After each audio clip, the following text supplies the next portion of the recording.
Grand Matin Sud Radio. Le petit déjeuner politique. Et ce matin, c'est le petit déjeuner politique de Yann Brossa, qui est porte-parole du Parti communiste français, maire adjoint à Paris, en charge du logement et candidat à la mairie de Paris. Oui, bonjour Yann Brossa. Bonjour. On va parler SNCF, grève, réforme des retraites et rivalité politique. Mais avant ça, l'escalade des violences urbaines, Béziers, Chanteloup-les-Vignes, d'autres quartiers également touchés ces derniers jours en région parisienne notamment. Qu'est-ce qui explique selon vous cette dangereuse flambée ?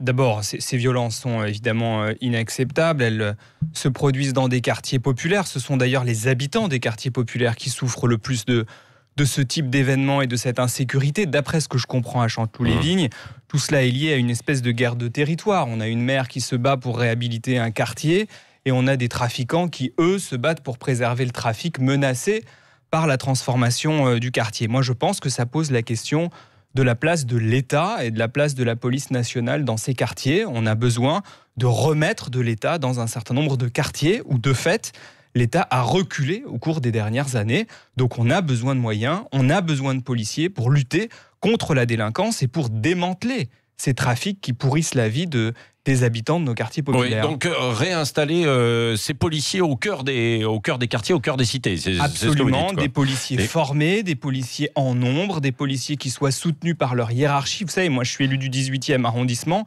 Quand je vois la situation de la Porte de la Chapelle, la colline du Crac, le développement du trafic, alors même que notre commissariat de proximité a fermé il y a quelques années, on en arrive à des situations qui ne sont pas acceptables. Donc on a besoin d'organiser le retour de l'État dans nos quartiers populaires. Oui, mais les policiers sont aussi parfois découragés parce qu'ils disent que derrière, il n'y a pas de réponse pénale et que finalement, ça ne sert pas à grand-chose, parfois, leurs interventions et leurs interpellations. Mais ils ont raison, on a besoin de sanctions à la clé et on a besoin que la justice soit ferme lorsqu'on a des gens qui pourrissent la vie de la grande majorité des habitants. C'est aussi une question de respect pour les habitants des quartiers populaires. Quand on habite dans un quartier populaire, on a droit à la sécurité au même titre que n'importe quel Français, que n'importe quel habitant de ce pays. Aujourd'hui, ça n'est pas le cas.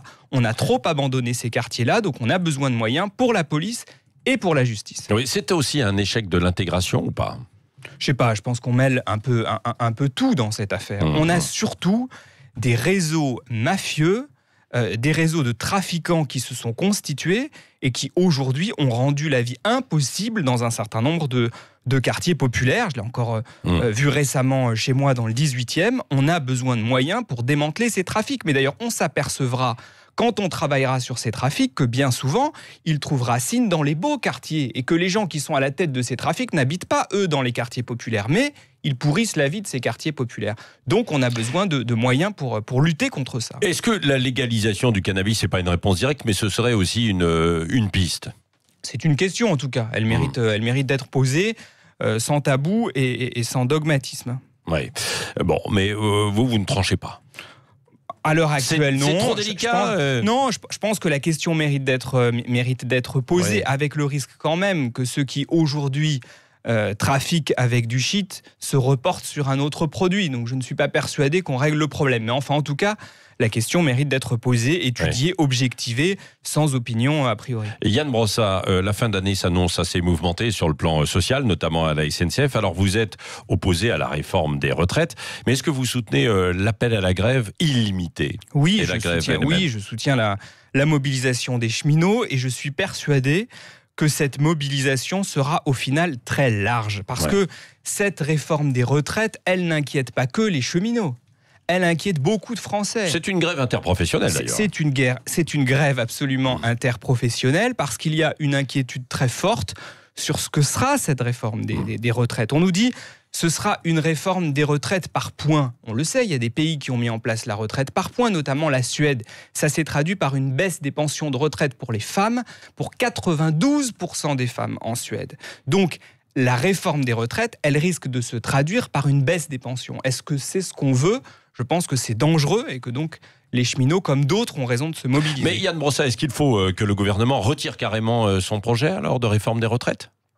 Oui. Enfin, sur la table, le projet, il n'y a rien. Oui, mais il faut bien discuter. Mais il y a une hypocrisie totale du gouvernement qui dit d'un côté tout est ouvert et qui dit de l'autre on va allonger la durée de cotisation, on va retarder l'âge du départ à la retraite, on va mettre en place une retraite par points. Donc ils disent qu'ils ouvrent tout, en réalité c'est tout bordé. Donc si le gouvernement souhaite vraiment discuter, il ne faut pas qu'il pose des jalons d'emblée en disant que finalement tout est réglé. Oui, mais il dit que il pourrait y avoir un aménagement aussi pour les régimes spéciaux. Donc ce serait en quelque sorte un moyen de déminer peut-être un peu. Mais la question n'est pas celle-là, il faut introduire de nouveaux paramètres. Je vais vous donner un exemple. Tout le monde le sait, on vit plus longtemps. Donc on sera à la retraite plus longtemps. C'est un défi majeur pour nos sociétés. Mais donc la question qu'on devrait se poser, c'est est-ce qu'il ne faut pas dépenser globalement plus d'argent pour nos retraites? Et donc, où est-ce qu'il faut aller chercher l'argent? Un exemple très simple, les revenus financiers des entreprises aujourd'hui, c'est 500 milliards d'euros par an.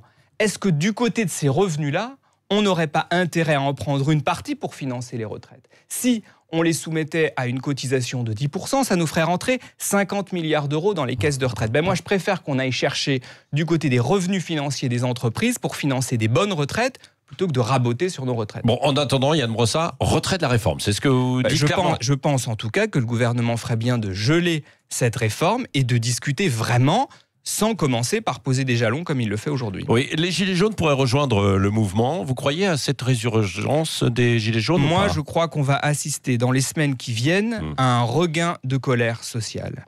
Parce que aujourd'hui, on a toute une série de secteurs qui sont en ébullition. Il y a les cheminots, il y a les agents de la RATP, il y a les personnels des hôpitaux qui se battent depuis de nombreux mois contre la clochardisation de l'hôpital public. Il y a les pompiers, donc il y a toute une série de catégories sociales qui sont en train de se mobiliser en ce moment. Et moi, je souhaite que cette colère sociale, elle puisse s'exprimer et elle puisse faire plier le gouvernement. Oui, vous estimez, comme Ségolène Royal, que la cohésion sociale est en train de s'effondrer, de s'écrouler? Je pense que pour le coup, Ségolène Royal a raison sur cette question. Oui. On a le sentiment d'avoir affaire à une politique qui est au fond de plus en plus cruelle. Oui. Qu'on est en train de nous construire une société dans laquelle on est seul face à ces difficultés. Vous avez vu ce qui s'est passé dans le Gard. Cette femme qui est morte avec sa fille dans son appartement, alors même que quelques jours avant, elle avait demandé à sa voisine des pâtes pour se nourrir. Oui. Est-ce que c'est cette société-là qu'on veut pour les années qui viennent? Moi, je ne veux pas de cette société. Oui. Je pense que la solidarité est un impératif majeur. Oui, Yann Brossat, à propos de société, il y a aussi le communautarisme. Est-ce que vous êtes d'accord avec Jean-Luc Mélenchon qui accuse Emmanuel Macron de mettre de l'huile sur le feu et de montrer du doigt les musulmans?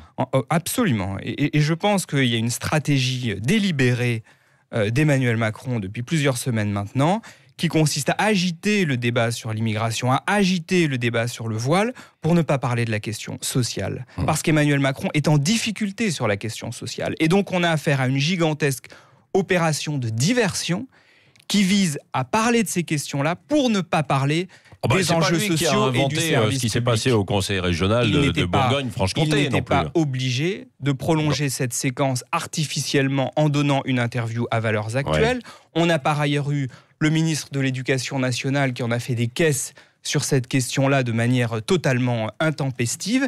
Et donc moi, ce que je souhaite, c'est qu'on parle des vrais problèmes des Français, de l'hôpital public, mais ça fait partie du chômage, du pouvoir d'achat. Vous parliez de la République qui est fragilisée par endroits dans certains quartiers.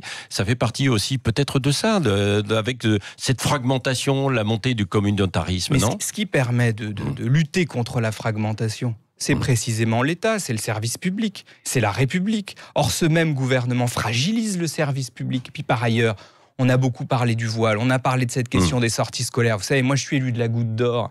En quoi c'est un problème qu'une femme voilée accompagne une sortie scolaire? Qu'est-ce qu'on veut? Que ces femmes restent à la maison? C'est ça l'objectif? Moi, je ne pense pas que ce soit intelligent de véhiculer des idées pareilles.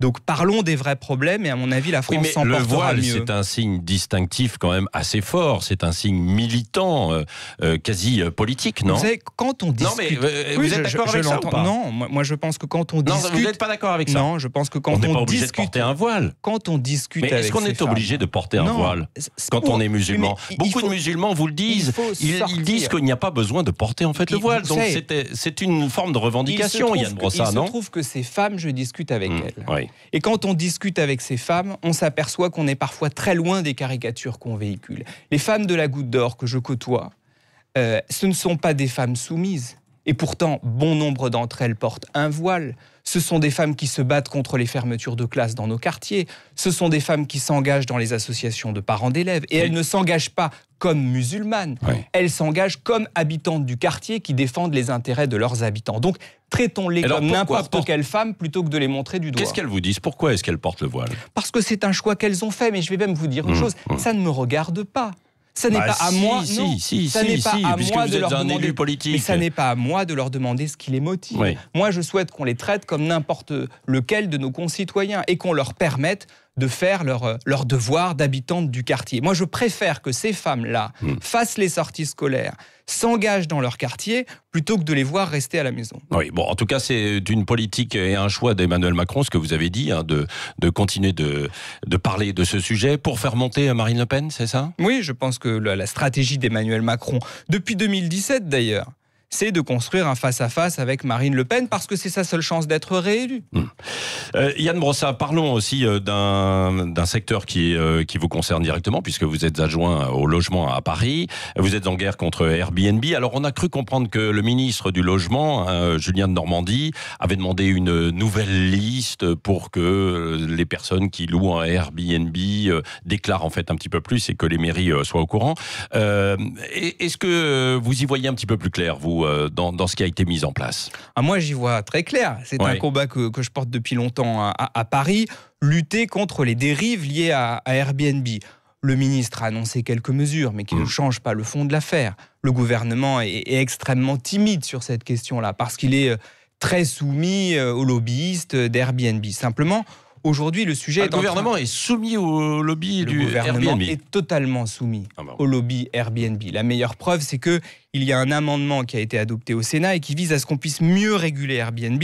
Le gouvernement s'y est opposé. Simplement, aujourd'hui, le débat est en train de se déplacer au niveau européen, puisque aujourd'hui, les lobbyistes d'Airbnb traînent la ville de Paris devant la Cour de justice de l'Union européenne, en nous disant « les législations que vous avez mises en place ne sont pas conformes au droit européen ». Et donc, on a aujourd'hui un combat qui devient un combat à l'échelle de l'Union européenne. Et donc, j'ai bien l'intention de me battre à l'échelle de l'Europe pour qu'on puisse continuer à réguler ce phénomène. Comment vous allez pouvoir faire ? Le 19 novembre prochain, je serai à la Cour de justice de l'Union européenne pour défendre nos législations locales et pour éviter que l'Union européenne ne vienne nous empêcher de réguler ce phénomène. Vous vous rendez compte quand même qu'on a des élus qui se battent pour mettre en place des régulations partout en Europe, pas qu'en France, partout en Europe, et on a aujourd'hui une Union européenne qui nous dit non, vous n'avez pas le droit de le faire parce que ça n'est pas conforme à notre doxa libérale. On est chez les fous.